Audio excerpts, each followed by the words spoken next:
Now, back to Patricia Raskin, Positive Business on AM790. To talk with Patricia and her guest, call 437-5000 or toll free at 1-888-345-0790. And now, back to Patricia Raskin. Milo.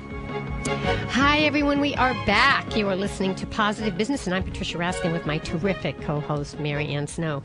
And we have a great guest who I've had on my show before, and I said, you're so terrific. We've got to bring you back. And his name is Milo Shapiro. He's the owner of Improv Ventures and its public speaking division called Public Dynamics. He helps individuals organize and optimize their material, become more vibrant addressing groups, and make their storytelling more powerful. He's the author of Public Speaking, Get A's, Not Z's, and The Worst Days to Make the Best Stories. Welcome, Milo. Welcome to me. Good to talk to you. Yeah, I'm looking at your picture here, full length with the suspenders, like Larry King. Yeah. Milo, you look like you have way too much fun, my friend. Way too much fun. Well, I try and put fun into everything I do because it's going to be the same work one way or the other. You might as well try and enjoy it. Right. Yeah. And you teach team building and communication workshops and problem solving, and you help people boost sales. All right, so here's the thing. You know, they say people, what's the number one fear of public speaking? That's not one of mine, but it is. Well, that's a good thing. Right. Yeah, that is a good thing. Right. I have other ones. But the question I have is, you know, you're standing in front of a group, Milo, and you're talking to people who, many of them are not good public speakers. Right. And they're kind of looking at you with the big eyes, you know, and you're looking at them and talking. And you want to help them get rid of their unease and their nervousness and anxiousness. What do you do? Well, first thing I try and point out is that I kind of feel like there's two sort of kinds of fear. There's reality-based fear and there's creative fear. If your microphone isn't working, that's a reality-based fear. Yeah, You're going to be kidding. screaming. And we can list a whole bunch of reality-based fears. So what I do with people is I first help them know what things we can do right up front to eliminate as many of the things that could go wrong as possible. And that takes down some of the fears. And I have kind of a whole list that we go through to make sure things are going to be set up right in advance. Like most people don't think to hand the intro to the person reading it and make the very first line of it, please turn off your cell phones and pagers. Yes. I don't care if they said that an hour ago at the beginning of the meeting. The people who came in late might not have. That's one little thing you can do to take out the stress that right there. Then we get to the creative fear. Creative fear is when we're afraid, what if I fall off the stage? What if they hate me? All these things that we create that aren't really based in anything. So what I do with people is I say, look, let's pretend for a moment that you were on the high diving board and I was your swimming coach. I could come up there and I could work with you on breathing techniques and relaxation techniques and visualization. Not that there's anything wrong with any of that, but if there's no water in the pool, it's not going to help. So what I do is I help you put the water in the pool. I help you work on how to like your stories better, how to carry a conversation more effectively with the audience, how to involve them, how to bring people in so they're excited, how to use humor more. By the time you're liking your speech better, you're excited to get up there and do it, and that's going to bring down the fear as opposed to dreading it. All right, but here's my question. Do all talk... Now, what if you're lecturing, you know, and you're teaching important concepts? Sure. Should you always have humor in your presentation, Milo? Yeah, I really think whenever possible you can. I've seen people take on desperately bland or serious topics and do it with humor, and it makes such a difference. My friend Karen Bucksmith is a professional speaker, and she says funny means money. It's what's going to make the difference in terms of people remembering you and wanting to talk about you and pass your name along. I've seen people use humor talking about cancer, talking about a bad quarter in a sales meeting, because there's no point in leaving people feeling dour. As long as you can get the information across to them, I think funny is good whenever possible. That doesn't mean get up there and start with, you know, a rabbit and a rabbi went into a bar. Yeah. It's being able to make light of things, something a little self-deprecating once in a while. It never hurts if you're in a business to be able to make a joke about your competitor a little bit. There's things you can do short of turning it into a Robin Williams routine. And I think or a negative, or a roast, right? Or a roast. And never roast anyone but yourself. Yeah, and I That's think, fair game. you know, I would also add, don't make fun of the audience, you know, unless you're a stand-up comic and, you know, that's your stick. But if you're in a public speaking thing, you know, trying to personalize the comedy by ribbing somebody in the audience or a colleague or something like that, self-deprecating humor, I think you're right on there. But there are moments where I have seen people really use it in a bad way. not a non-productive way. Yeah, absolutely. And the misleading thing is if you hear laughter, because that makes you think you did well. It's really hard to hear the people who aren't laughing, and they're the ones who are going to go back to the HR person and say, I wasn't comfortable with that. Yeah. So you can be misled by the fact that plenty of people are giving you the feedback you were hoping for. All right, so let's talk about... Can I talk about the book? I was chuckling when the public speaking, not getting get A's, not Z's, as in zzz. Never put your audience to sleep. Right. And tongue in cheek. You talk about humor. You're going into this with a great deal of tongue in cheek. 10 great ways to blow it in your first 10 seconds. 10 neat things to talk about if you want to alienate your audience. I couldn't help but chuckle. Good. That was the intention. Yeah. I had clients who were asking me what they should read, and I started looking at other books on the market so I'd know what to recommend, and I just kept finding them all so boring I couldn't get through them. I said, something's wrong here. This is about expressing yourself and getting your message across in a fun and interesting way. Why are the books not interesting too? So that's when I hadn't planned to write a book, but that was what made me decide I want to write a book that would be fun to read about public speaking. And I had people who bought the book that said, I just did it to support you, but I actually ended up reading the whole thing. I was like, okay, that's a good sign. Milo, what do you find is the greatest problem when people get up? Is that they get nervous in front of the group, or that they don't engage their audience right away, or that they don't have eye contact? I mean, what are the issues here? I think the biggest issue comes before they ever hit the stage. Most people really don't have the right presentation. They haven't put it together in a way that's likely to be dynamic, so they're kind of starting on the wrong foot, and then they're trying to work uphill with the right eye contact and the right vocal variety with the wrong program.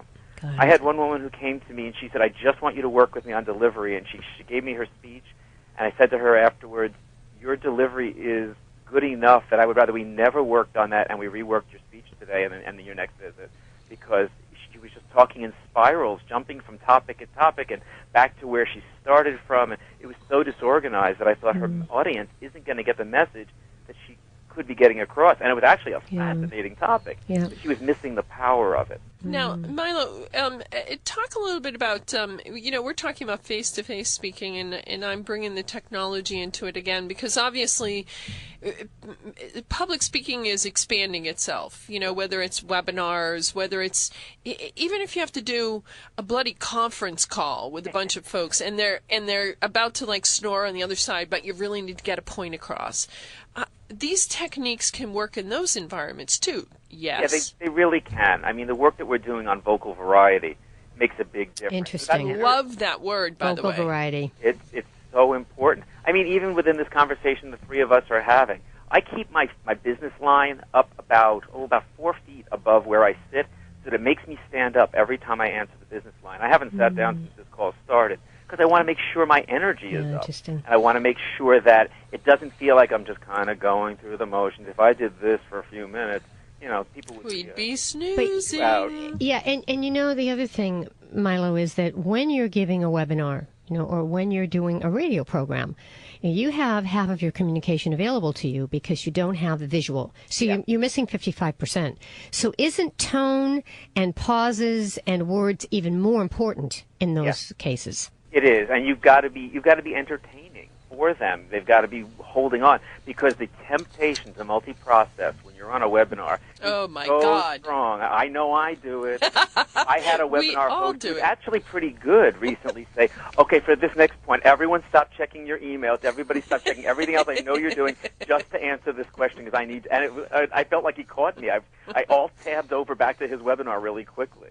And I had been listening, but I didn't feel like I needed to look at his visuals so much. So it was like you were sitting in my office the other day when I was on the webinar, and I was multitasking off to the side. I want to address something that you triggered when you were talking about giving the presentation and making it lively. I'm about to give a presentation in a month or so, and I don't usually do PowerPoint. I usually just, talk and tell a story. But this time I am, and I started to think about it. I was working with someone on this, and we've decided we're going to use little caricatures. Great. So, for example, if I'm talking about the media and getting a hook, I'll probably have a little hook. in the picture, so that on the presentation it'll have a big hook, and people will wonder, what's that hook? And then I'll explain it. And I think that those things really make a difference. Yeah, you're right on target with what I say about PowerPoint. If the choice is between reading your PowerPoint slides to your audience and having walls of text, then I will agree, don't use PowerPoint. Mm-hmm. That being said, and everyone being sick to death of PowerPoint because that's what's happened to them, I think PowerPoint used right is a wonderful tool. It's a chance to engage your visual learners with all the things you can do graphically, and that doesn't mean things flying around all the time. Just a good picture, that hook. Patricia, that's a great example. Yeah, I just thought about that. Yeah. And have things that pop up, not necessarily just pictures, but if you have 5 points to make, don't put all 5 up there at once. That's a very common mistake, because 2 things are going to happen. People are reading ahead, so they're not really listening to you. By the time you get to your second or third point, they feel done with them. They already read it. So have each one pop up as you're ready to talk about it, and you'll keep the audience with you more. But every time a new thing pops up, I'm changing the graphic on the side, and I try and do it with humor. One of my speeches is about public speaking, and I talk about the 4 things we should warm up. And one of the things we should warm up is our faces. We can come back to why later. But I actually have a picture of a woman who grabs the skin on her face and is stretching it away like bubble gum. It always gets a big laugh that she's stretching her skin a foot away from her face. But I pause for the laugh, and then I go on. It keeps them entertained. And then the graphic changes when I go on to something else that we should warm up. The other thing I find that has worked when I speak is the interaction, where you ask the audience a question. And you say, how many of you have experienced this? Or what do you feel in this? Or what do you feel in that? And that seems to really engage people. Yeah, I think we've come to expect that more and more. We're a very interactive society, and expecting people to sit still for an hour and not say anything is becoming less the norm, I think, even though it used to be the norm. Yeah. But if you do more than just, how many of you this, raise your hand, how many of you do this, once or twice, okay, but I've seen people, it's like, you know what, my arm's getting tired. I'm not here to be a tool for your interaction. If you're really going to interact with me, ask me a question, or have me turn to the person next to me and talk to them about something so that it's a little more personalized. Maybe share out of what came out of one of those pairs.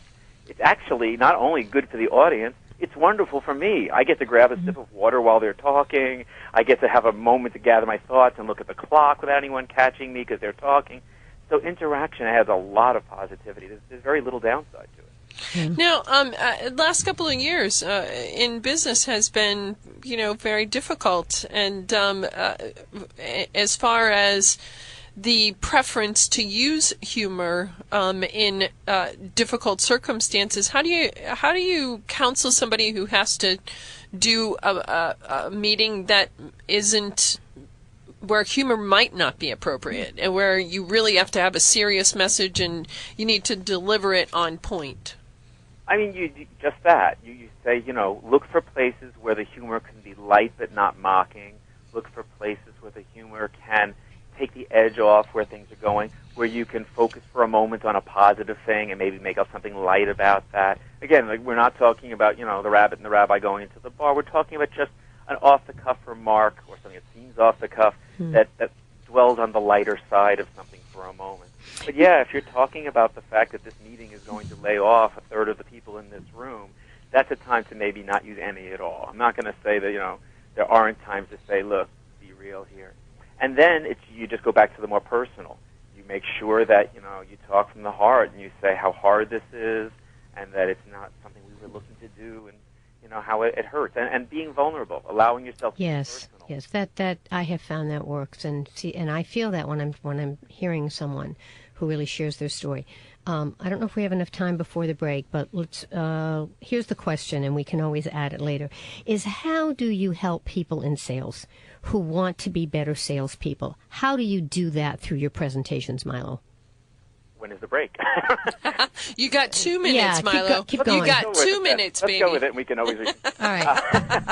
I think one of the main things, and this carries over beyond sales, so it's worth talking about, is a lot of people don't use story effectively. They feel like if they just share all the data that there is, that people will say, wow, with that kind of data, you're the person we have to go with, or your company is the one we have to go with.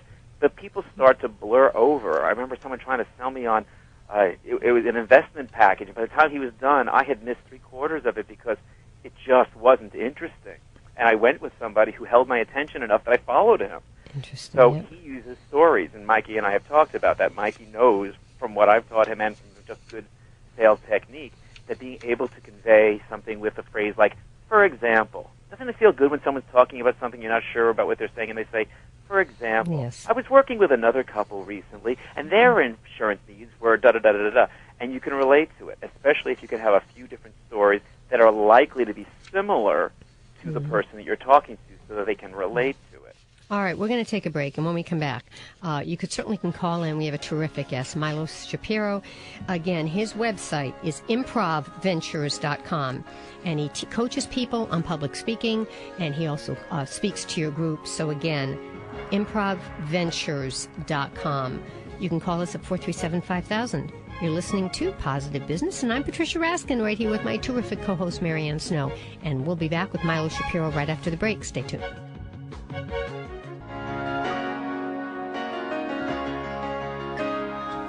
Hi, everyone. We are back, and we are back with our terrific co-host, Marianne Snow, right here on Positive Business on AM790 from 3 to 5. With our friend Milo. Yes, Milo Shapiro is our guest, and his website is improvventures.com. Milo, we only have a couple minutes left, so we want you to tell us, actually very little time, tell us how we can find you and about your all of your promotions and what you're going to offer our audience. Talk fast.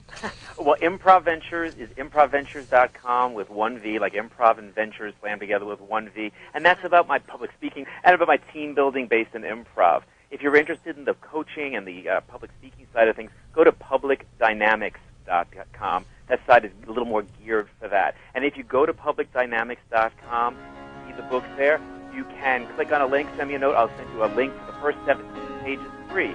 If you enjoy them, great, and if you enjoy them a lot, you can buy the book. That would be terrific. Awesome. All right, again.